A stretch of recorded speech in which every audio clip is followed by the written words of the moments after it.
There are new concerns. Secretary of State Hillary Clinton will not testify about the attacks in Benghazi.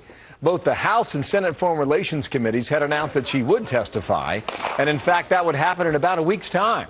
Now, the State Department says that is not such a done deal. Congressman Ed Royce is on the House Foreign Affairs Committee. He chairs the Terrorism Committee. He's my guest now, and sir, good morning to you. Good morning. What do you read into this? Well, Bill, since the beginning, we haven't been able to get answers. But now we have the Accountability Review Board's report, which is due, which has to be shared with Congress. We expect the Secretary of State to come and answer some questions that, frankly, have been asked by the media and by the House and the Senate. One of those questions is, how is it possible we had no contingency plan? How is it possible that over a 6-hour period of attacks, we didn't have any helicopter gunships, we didn't have any manned drones that could be used to defend that compound, we didn't have any quick reaction team in the theater that could be sent in to defend our personnel. We lost an ambassador here, after all, as well as other personnel. And then there's the whole question of the explanation.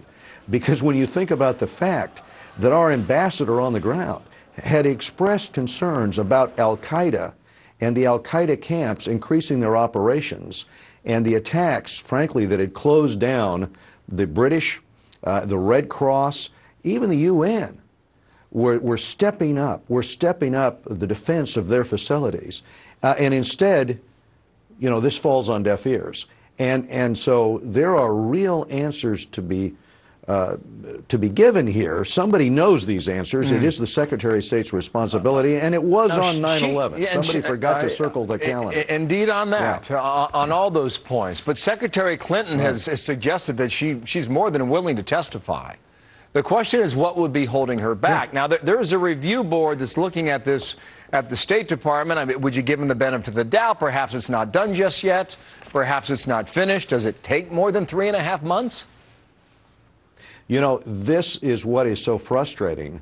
It's not just that it took so long. If you see the news reports, I remember a recent report 2 weeks ago about how about a month after, you had reporters on the site finding 2 of the 9/11 memos sent by our ambassador to the foreign minister of Libya and to the Benghazi police chief, explaining their concerns. That very day, there had been a police officer, Benghazi police officer, suspiciously taking photographs. They were asking for assets to help defend that embassy.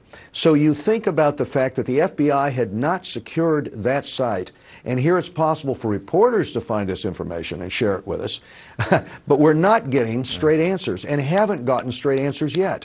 So I would say 3 months later, it's time for some answers. If Secretary Clinton does not testify, is the truth on Benghazi buried? No, because we are going to exercise oversight, and we are going to get that report.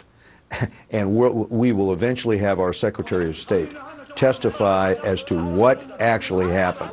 And during that testimony, we will finally get some answers to some very pertinent questions, because the necessity of having a contingency plan, when your allies have put in place a contingency plan and your own ambassador has expressed his concerns that his personnel may be attacked from Al-Qaeda, and you're monitoring Al-Qaeda's presence, and then you